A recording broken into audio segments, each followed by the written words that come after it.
Thank you. You may be seated. When Eli, his mentor, said, just say, Lord, here am I, send me. And that's a wonderful response that we want as a congregation here at Morningside when God calls us to a certain mission field. And many have answered the call from Morningside. We're able to help in supporting missionaries through our own mission board and those that we support through Morningside. It's great, though, to have the opportunity to send our young people to mission fields. And sometimes we look at a place like Hawaii or the Bahamas and say, is that really a mission field? But the reality is once you get past the tourist district, there are many needs and often poverty and the same kind of struggles and issues that people all around the globe have. And so I appreciate the opportunity that our teens had this summer to go to the Bahamas and to prove that they did make a sacrifice. Many of them brought the Bahamian bug back with them and suffered, and their families suffered. And some, I think, are continuing to deal with that strain. But it's good to have them back. And what an appropriate evening as we celebrate the 20 years that the Webbs have been here ministering faithfully with our youth group to hear from the Bahamian mission team. And so at this time, I'm going to turn it over to Pastor Webb. All right. Thank you, Pastor Crockett. And thank you so much for allowing us to have some time of your evening to share with you what the Lord did through your youth group in the Bahamas. And every time I told folks that we were heading to the Bahamas, or every time I told folks that we went to the Bahamas, I had a little twinge of guilt running through my veins, and I told them that people in the Bahamas need the Lord too. And so they kind of smiled at that, and I guess they bought that, which I'm glad they did. But greetings to you this evening, and our youth group had an opportunity to go minister with Pastor David Adams at New Testament Baptist Church, and we had a wonderful time, and the teens did a great job. It's a testament to moms and dads here at Morningside. And I want to thank the financial supporters, those of you obviously that gave, whether you gave specifically to an individual on our team or to us as a general group, or you came out and supported us on one of our fundraising meals. You came and you had fellowship and you had food and you had fun, and we got the finances, so that was good. All of the alliterated F's there for those of you who are preachers. We want to thank you so much for supporting us. And also want to thank Larry Schmidt and Dave and Beth Smith. They were the ones who were the principal meat cookers there for us while we ate their food. And so I want to thank them publicly as well. Let me give you a little insight as to how we prepare for a trip like this. We do a lot of training. Now, this was not a neighborhood Bible time, but that's old school, isn't it? This was not a vacation Bible school missions trip. We've done a VBS over the last few years. This year, we stayed away from doing a VBS. We did a sports camp, and we had basketball and then soccer as part of our sports camp. So our training was a little different for this one. A few things that we did, or that we've actually done for the last few years, is we have gone through Child Evangelism Fellowship training. And we've had two ladies that have traveled down from Pennsylvania and have not only taught over at the school over at Bob Jones, but also have taken their time to train our teenagers in that art. And we really appreciate that training, and we learn a lot every year that they come down. And then also, I have an opportunity to go through an evangelism outline. As a matter of fact, those of you who have been here for quite some time, you're familiar with a program we had at Morningside called Evangelism Explosion. And we went through that, and I went through that, and that's the outline that I go through, even years later with our teens. And so we get an opportunity to memorize that, practice that, get tested over that, and then go to the Bahamas and get tested again with little kids about this tall. And so that's a part of our training as well.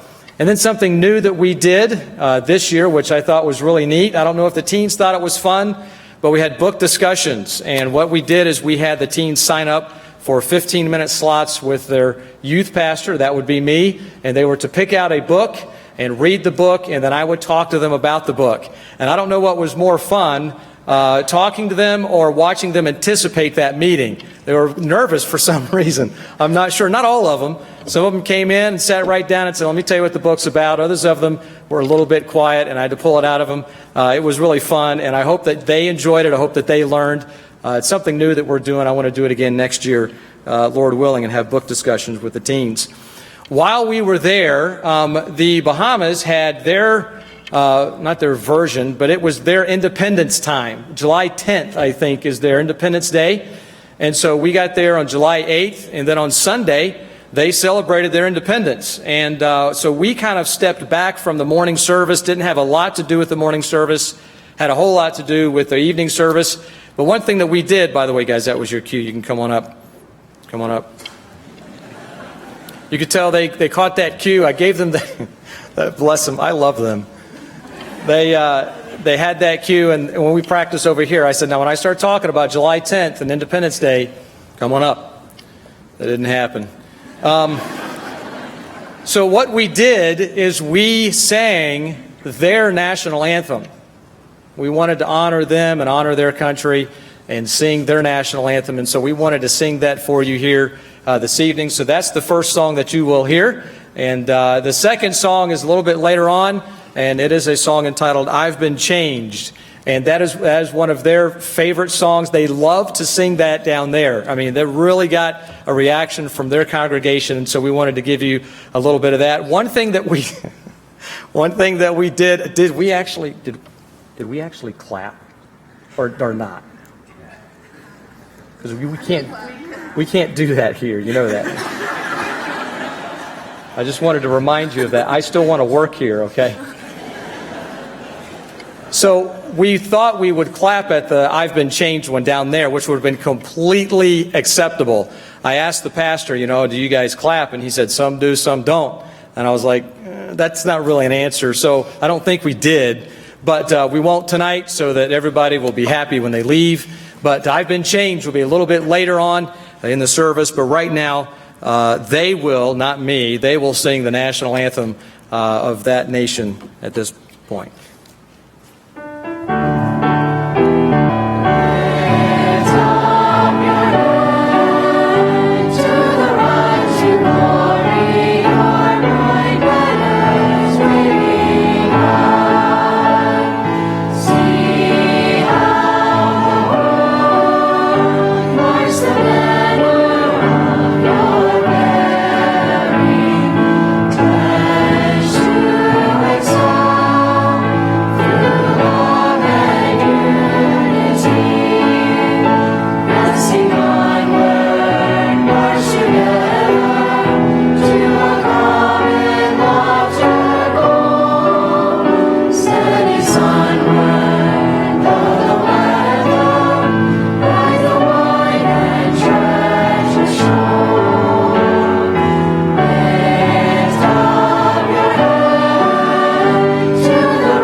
Hi, my name is Grace Johnson, for those of you that don't know me, and I am a senior at Bob Jones Academy. It's my first missions trip that I've been on, and I can't really think of a better. That my parents went to the same church on a missions trip shortly before they were engaged, about 20-something. It's kind of special to me, and it was cool to see where they were there. So as we went through the first night, as we got there, I was kind of skeptical about everything, like being careful about what water you drank, and the security guards that were at all the doors to like everywhere that you went. And I just kind of found myself wondering how I was going to make it through the week, because I wasn't really prepared for what I was going to experience there. And having about 25 air mattresses and girls all in one room, and the bathrooms not being what we're used to, was kind of a challenge sometimes. But it kind of showed me how ungrateful I am sometimes about the things that I have or don't have, and like little things like drinking water out of the tap, or hot showers or air conditioning, or not being drenched in sweat the whole day. And so it really just kind of changed my perspective about being grateful and less selfish. It was also really cool to see how happy all the people were there in the Bahamas. They didn't always act or sing or keep the service length the same as we are accustomed to, but they were doing all of what they were doing to praise God. And it was just so clear that they love the Lord and they want to spend all their time with Him. And again, I would kind of find myself thinking about how I complain about just different things here, but we are all so blessed here. And we all saw where all the people lived and all the conditions, and we thought that it was really bad compared to what we have. But that is all that they have there, and they're all so grateful for it. And it kind of gave me a bigger perspective on how easy we have it compared to them, that we need to be grateful. And I really loved being able to connect with all the kids down there as we did the sports camps, and they were all so sweet, and they were really polite, and they would say yes ma'am or yes sir to whatever you asked them or whenever you talked to them. And talking to some of them just kind of made me sad with some of their situations, because you would just try to have a conversation and try to get to know them and ask whatever, because you were spending time with them and actually paying special attention to them. And I don't think they usually get that, so it was just really cool to see how they just get so attached to you and kind of drag you everywhere and just want to spend all their time with you. And it just kind of made me love all those kids, and I miss them a lot. And a really cool thing was the amount of kids that responded to all the gospel messages that we did, especially on the last day. I was able to share the gospel with 2 little girls, and I think there were 30-some kids that got saved that week. And I want to ask for prayer for them, that God would continue to help them to grow in their relationship with Him, as I hope that they've already been doing, and that they would share their faith with their families and their friends, and that other people would come to Christ because of them. And finally, I would like to thank Pastor Jeff and Mrs. Webb for everything that they did for the trip, because I know that it was hard and there was just a lot to do, and it's hard keeping track of that many teenagers. But it was, and thanks again for everyone that made the trip possible. And it was definitely one of the most amazing things I've ever experienced. So, thank you.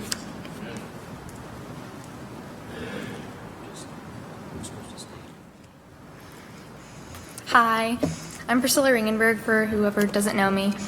And this is my second mission trip. It wasn't until after the mission trip that I realized what's important and what's not. Like hot water, clean water to drink, or a shower that actually works, or having to sleep on an air mattress.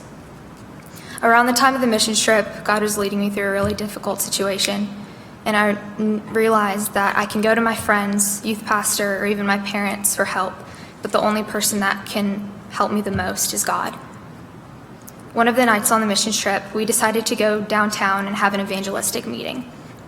When we got there and started setting up, a police officer told us we had to leave and we weren't allowed to be there. We then decided to go to an inner city park in Nassau. There we were supposed to sing a few specials. Well, we got interrupted by a lady who was clearly intoxicated. While we were singing their national anthem, she tried to grab the microphone to start singing with us. That's when a man who goes to the church and is very involved in the ministry, Anthony, decided to start preaching instead of going on with more specials. While Anthony was preaching, Ellie, Weir, and I decided to sit on a bench with little kids. A few moments later, the lady, Agnes, came over and started talking to me.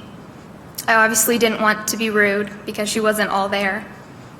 I asked her how her day was, and she told me she got into trouble with drinking and drugs. That's when I got the burden to start witnessing to her.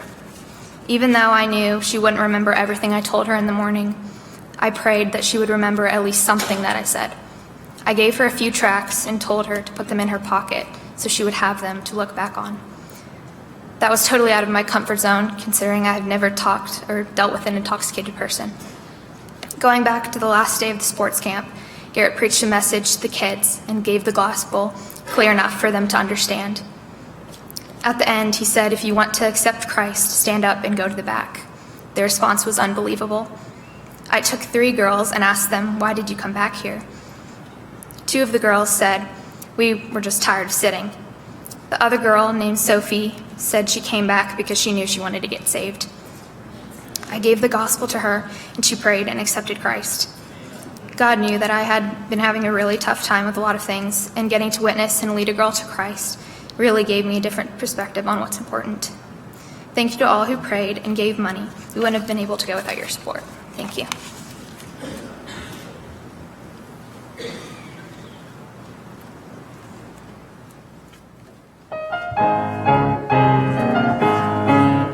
Well, I've been to the river, I've been baptized, I've been washed in the blood of the Lamb.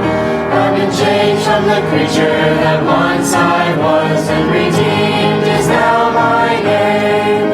I've been changed, I've been reborn, all my life has been rearranged. What a difference it made when the Lord came and stayed in my heart. Oh yes, I've been changed.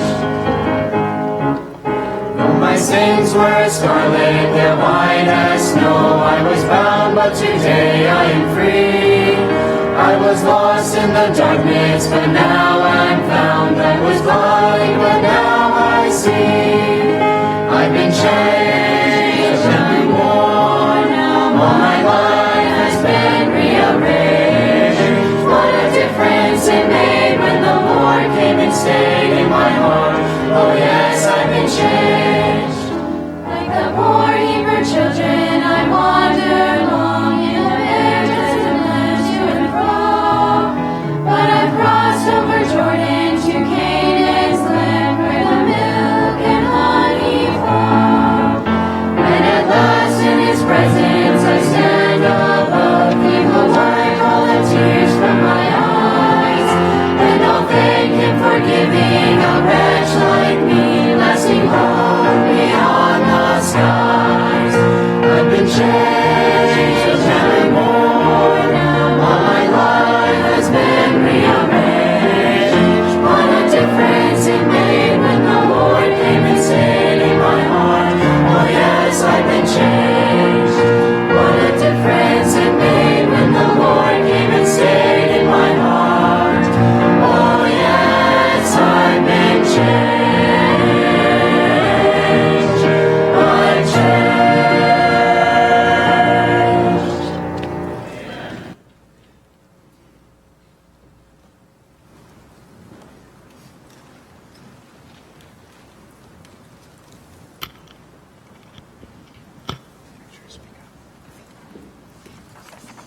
Hello. For those of you who don't know me, my name is Jenna Webb. I'm a sophomore at Bob Jones Academy. Growing up as a youth pastor's daughter, I got to go on all the mission trips. And this year was a little different because it was my first year actually going as an official teen, which was really exciting. I was kind of nervous at the same time. The Bahamas was an amazing opportunity. And the first thing I learned on this trip was that I take a lot of things for granted, like hot showers, shower pressure, air condition, of course, and all the normal comforts of home. But most of all, I take mission trips for granted. And that never really clicked with me until this year because I've been able to go on all of them. But a lot of people don't have the opportunity to go down and minister to people. And it just made me very grateful for the opportunities that I've had. The second thing God showed me is that I always need to rely on Him no matter what. There's this little girl that I helped with soccer, and I've been trying to pray for her because she raised her hand at the end of one of the days, and I tried to witness to her, but I think she was too giddy to really understand what was going on. But if you guys could keep praying for them, because all of them, they're such sweet kids. They're really polite and really sweet, and I really would love to go back. I have a really big burden for the people of the Bahamas.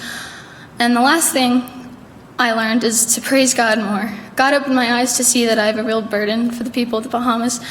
I've met all sorts of people around the country, but what was different about the Bahamian people is that they're really, really joyful.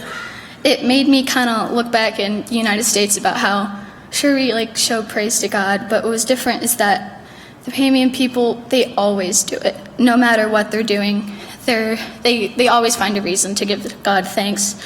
So if anyone ever has a chance to go on the mission trip, it is an amazing opportunity. And thank everyone that helped me and funded me to go. Thank you.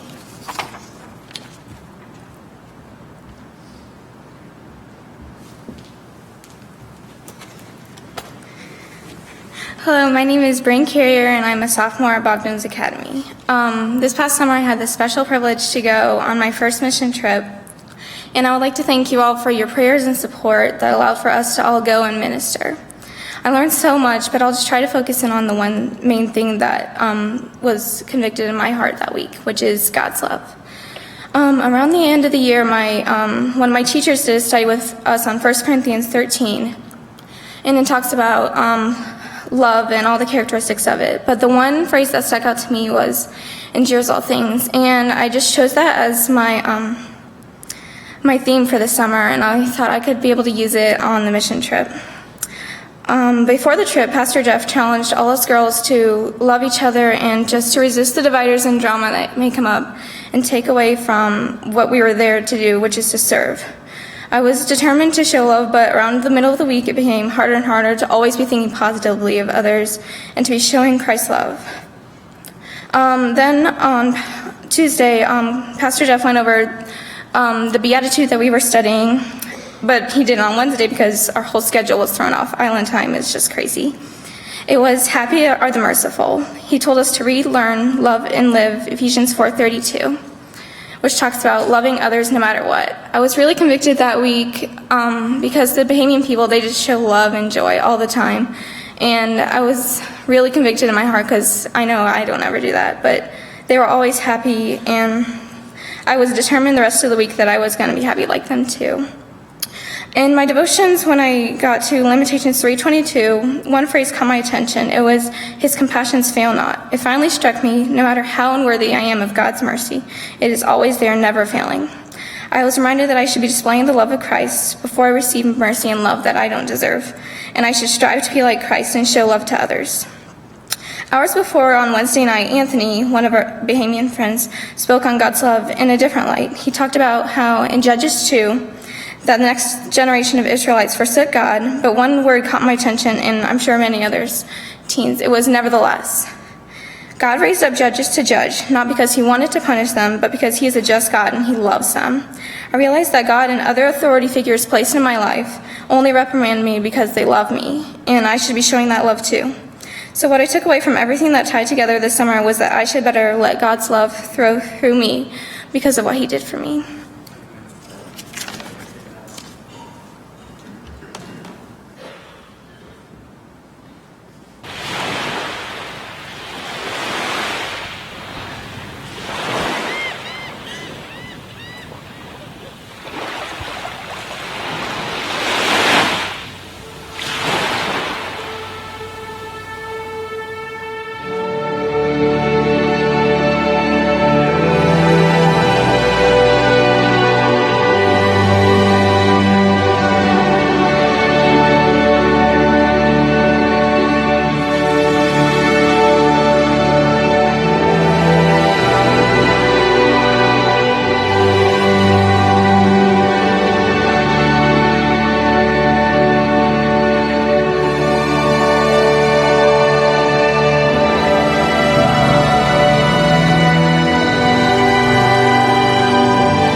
Like that. Every time I get to this part of the message, that's my favorite part almost, is I try to ask, what is that famous battle? Now, I don't blame you. I don't mind. The mountain, and they said, Moses is gone. We cannot find him. We don't know where he's at. They said, listen, Aaron, you're the assistant pastor. We need your help, man. Aaron said, listen, get your earrings together, get this together, and we're going to make some golden calves.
Basketball and soccer camp going on. Starting tomorrow. It's free camp over at Tom Grant Park. Hey, y'all play basketball?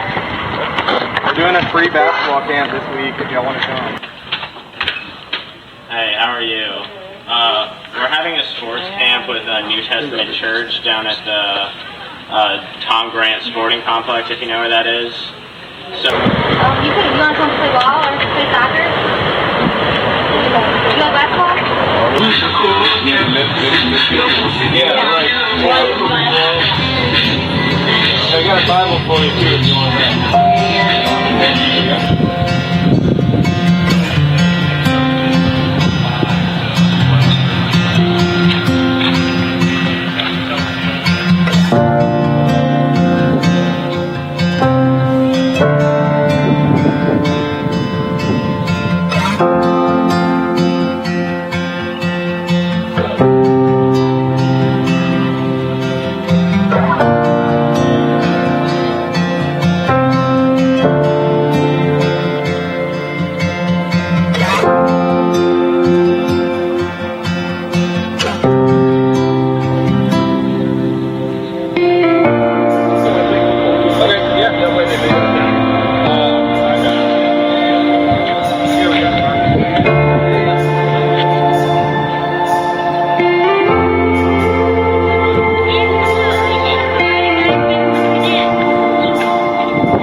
Go to 11 now. That's the final score. 11. 8-4.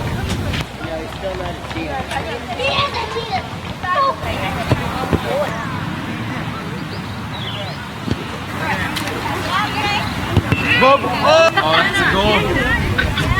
You next, go.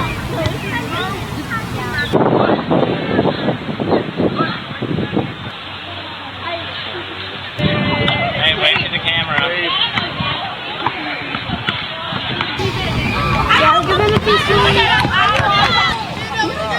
Good morning, son. This basketball game has been a great institution. Perfect. I can see it. Hey, Mons, I be playing basketball. See ya.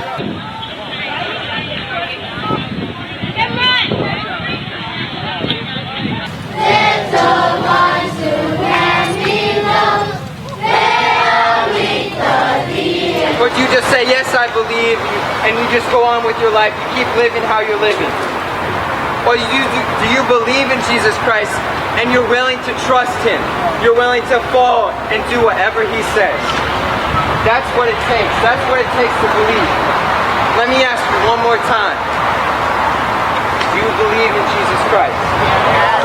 God has been so kind to you to give you a chance to believe in Him. I'm going to be honest with you. You don't know if you're going to wake up tomorrow. That is not for sure. This could be the last chance that God gives you to believe in Him.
With all heads bowed and all eyes closed, I would just like to ask you a personal question. If you die right now, if you took that one step right now into eternity, are you 100% sure that when you die, you are going to heaven? 100%. If you can't answer that question, it's no time to look to your friend. It's time to look to God. Because He's the only one that can give you that 100% assurance. And if you are not afraid to stand with God and give Him your life tonight, you say, I know I am not saved, and I need to be saved. And I am not going to be like that man in the dark who had an opportunity and said, no, I am going to take my opportunity and I am going to receive Christ tonight. If that is your desire, would you leave where you are and come to the court so that you can receive Christ tonight? If you want to, no one else to push you. If you want to, you come forward and say, I am going to receive Christ tonight. You don't need your friends. You just need Jesus. You say, I want to give my life to Christ tonight. I see these coming. Anyone else? And this is not just for old, young kids. This is for adults. Adults die and go to hell too. You say, I would like to give my life to Christ tonight.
Hi, my name's Ellie Weir, for those of you who don't know me. And this mission trip was so great for me. I learned so much, and thank you for all of you that gave us support through prayer or through money. We needed it. The main thing that God taught me on this trip was His sovereignty. As you saw one night, we tried to go preach at Town Square, but then we ended up getting kicked out, and we had to go to this inner city park, and we were all kind of a little skeptical about it when we got there. So we got all set up, and then we sang a couple specials, and then Mr. Anthony just decided to preach instead of us keep on singing and then witness people. He just decided to preach. So we all sit down, and then he starts to preach, and when he's preaching, it's super powerful, and all of us are just amazed by how powerful the preaching is. And so he gets to his invitation, and he's like, drop your basketballs, leave everything behind, and just come to Christ. So we saw 15 to 20 people just walk onto that court, and that was crazy to see. And it's just amazing what he did there. And it just showed me that random trip that I thought was going to be a super random trip, he knew those souls needed to be saved, so he brought us to that park. That was just amazing to me. And then another thing, I got really close with one family, and there's 9 kids, and seven of them came to this camp. And I got really close with all of them. And their names were Trinae, Brianna, Sierra, Jasmine, Ariana, Kamara, and Byron, and Jeremiah. I never asked them if they were saved, and I regret that so much. So if you could just pray for their family, I really hope they get saved and that I can see them in heaven someday. So, thank you.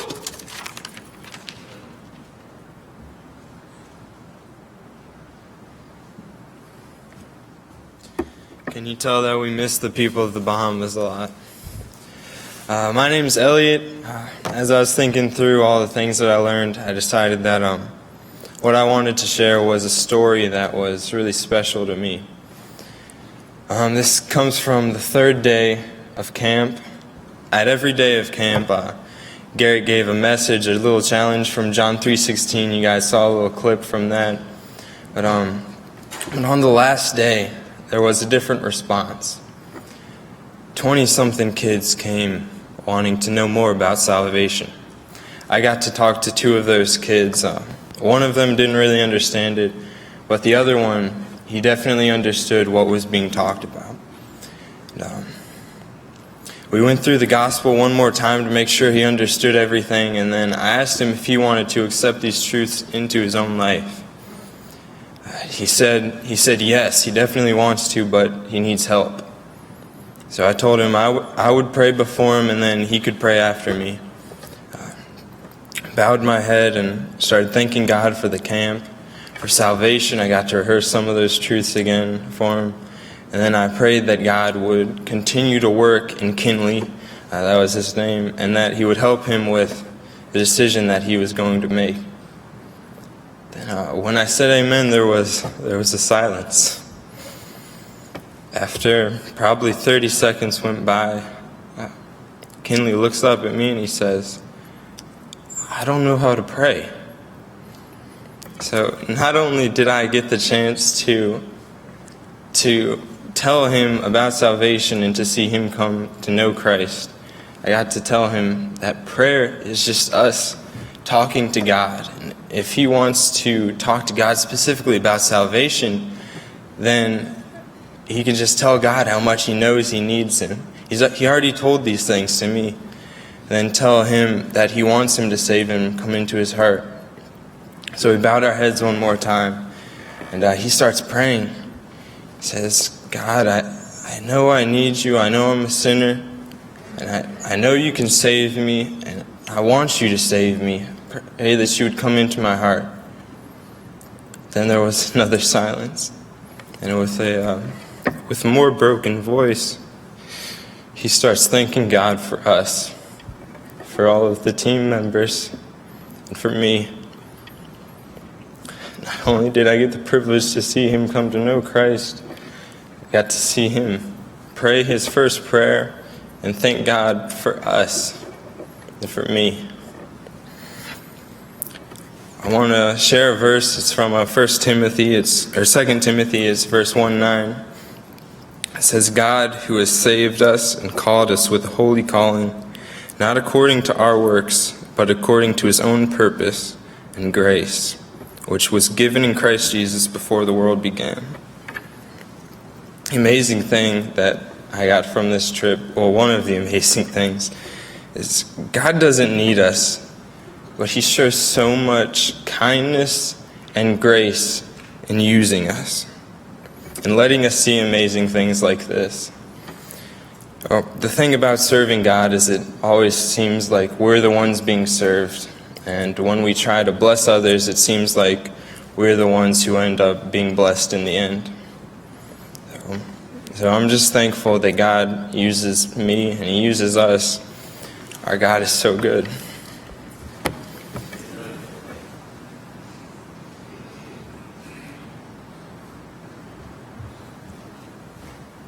Let me say thank you again to all of you who paid our way and also prayed our way to the Bahamas. Without each of you and your prayers, God would not have worked in the way that he did. You can see how God worked in our lives and also how he worked in the lives of the kids and how many got saved. And I just want to share two things. One about how God worked in my life, and one of how he worked in a kid's life that I had got to spend time with that week. But to set this up, I need to tell you a story to help you understand how I was thinking. we flew in on Friday night, and then Saturday morning, 4 of us had a idea that we were going to run to the beach. It was just a 2-minute drive, so it wasn't going to be that long of a run. So probably 10 minutes, we run to the beach, and we walk around, we enjoy the sunrise and all that stuff. And we're getting ready to leave, and Garrett's the responsible one in the group. He's the sponsor, and he says, "Guys, let's go back a different way. It's a shortcut." And you can see where this is going. And we ended up at the Prime Minister of Finance's office behind some gate. And as I'm crawling underneath a hole in the gate, this guy comes up and he's honking. He's like, "I'll open the gate for you, man." So about 30 minutes later, we end up at the church, and by this time it's probably 85 degrees and about 5,000% humidity, and everything that we want is water. That's all that we're craving, because in the Bahamas, the tap water isn't pure like in Greenville. You can't just go up to it and start drinking, but you have to have the good water, as they call it. It has to be purified and from one of those big jugs. So this is what we're thinking about, and the 2 things that I learned really stem out of that mindset of water is really important. And in our God and I time, we were going through the Beatitudes in Matthew chapter 5, and verse 7 is the one that stood out to me. It says, "Blessed are they that hunger and thirst after righteousness, for they shall be filled." And I'd like to put in a side note that blessed are they that hunger and thirst on the mission trip, because the ladies in the kitchen are absolutely amazing. And yeah, so we're going through this, and the thing that stood out to me, because I just had this experience on Saturday morning with water, is that hunger and thirst are not something you can ignore. Water and food are necessities, not luxuries. And we were going through this in our breakout session with Pastor Jeff, and I raised my hand and said that, and he said that sounded like a preacher, and it was actually Warren Wearsby who said that. So, so the thing that I learned about being satisfied when you're hungering and thirsting after righteousness happened on Wednesday night. I'd been assigned a lesson to give to the kids on Wednesday night, and Mrs. Webb came up to me on Sunday and said, "You're probably going to have to give it because the service went for like 4 hours on Sunday morning." And I didn't have to give it then, and then Wednesday comes around, and Wednesday afternoon she says, make sure you review this. And I'm like, "Okay." And then Pastor Jeff comes and says, "Oh, you don't have to give it anymore." And then the guy who was supposed to be in charge just didn't show up. So I ended up giving it. And it was a lesson about Saul. And I know the story, even though I didn't get to review it. And I just started talking. I don't remember what I said, but something happened to me that happens a lot to Pastor Jeff on Wednesday nights, where he starts preaching something, and then all of a sudden he hits this rabbit trail and just takes it and ends up preaching something totally different. And it ends up being extremely powerful, because it's not something he's rehearsed. It's something that's straight from the heart. And having that happen to me, knowing that when you're satisfied, when you're full, it's just this natural overflow, it was just a huge blessing for that. And the other thing happened on Thursday morning, the last day of sports camp. I rode the bus with Anthony, who you saw in the video, who preached at the basketball court. And he was telling us about the lives that some of these kids have at home, and how many of them, their parents don't love them. And just the smallest act of kindness, it really brightens up their day.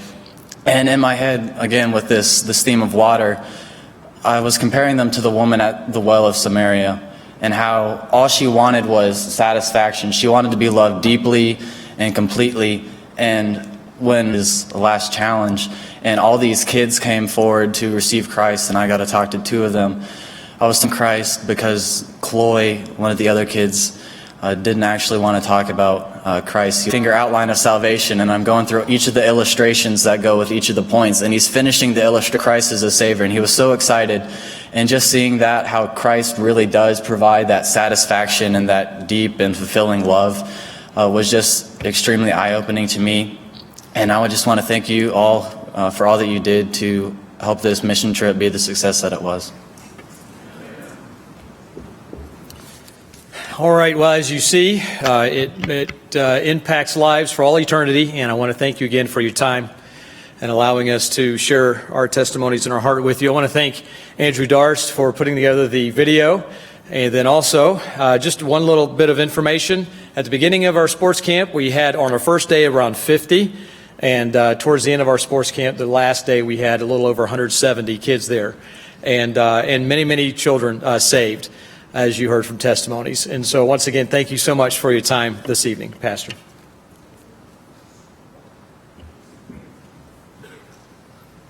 I hope that you were blessed and excited to see what the Lord did in the hearts of our teens and the hearts of the people in the Bahamas. And I hope that we were all convicted as believers in a country where we have free access to the gospel, and yet we live in a community where in the parks, like we're going to see in September, and in the neighborhoods and all around us, there are people who need Christ. And it's exciting to see young people get a vision for that early in their lives. And I hope that each of us will be convicted by what we saw tonight and encouraged to see our young people with a heart for the Lord and a heart for the transforming power of the gospel. I do hope that each of you can make your way to the gymnasium. I'm going to ask the Webb family if they would be dismissed now. And this is our opportunity to say thank you to them for 2 decades of service here at Morningside and almost 20 mission trips that they've taken with the teens. And what a wonderful legacy that they are leaving in the lives of our young people. And now some of those teenagers are themselves in their mid-30s and impacted by those mission trips. So I hope that you can all stop by the gym and say thank you to the Webbs. We'll also have Sir Candy Lot out for little kids if you want to go by there. And I'm going to ask Randy if he'd come and close us with our closing chorus.